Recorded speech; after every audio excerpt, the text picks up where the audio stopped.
आष्टी पोलिसांच्या वतीने आष्टी शहरामध्ये निवडणूक मतमोजणीच्या अनुषंगाने शहरातून रूट मार्च काढण्यात आला।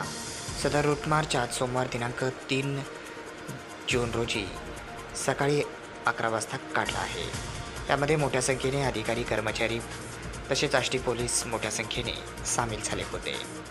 उद्या 4 जून रोजी मंगळवारी लोकसभा निवडणुकीची मतमोजणी आहे। या दरम्यान कोणताही अनुचित प्रकार करू नये, तसेच कोणीही कायदा हातात घेऊ नये आणि कोणीही सोशल मीडियावर अपशब्द वापरू नये, दोन समाजांमध्ये तेढ निर्माण होईल असे वक्तव्य करू नये। या संदर्भामध्ये जर असे कोणी केल्यास त्याच्यावर कडक कारवाई करण्यात येईल व गंभीर गुन्हे दाखल करण्यात येतील असा इशारा देखील आष्टी पोलिसांच्या वतीने देण्यात आला आहे व त्यांनी आष्टी शहरामध्ये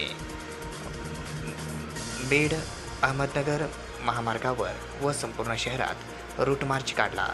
यावेळी मोठ्या संख्येने पोलीस दलाची उपस्थिती होती।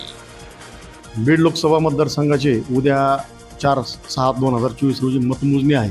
त्या अनुषंगाने विविध गावांमध्ये आपण रूट मार्च घेण्यात आलेले आहेत आणि सोशल मीडियाद्वारे आपण सर्वांना आवाहन केलेलं आहे, कुणीही विजयी हो, आपण आपले जे स्टेटस आहे किंवा अकाउंट आहेत, कोणत्या प्रकारचे दुसऱ्या समाजाच्या भावना दुखावतील किंवा दुसऱ्या पार्टीच्या भावना दुखावतील असे स्टेटस ठेवू नयेत, ज्यामुळे आपल्या समाजामध्ये तणाव निर्माण होईल असं कोणते कृत्य करू नये असे आपण सूचना दिलेल्या आहेत।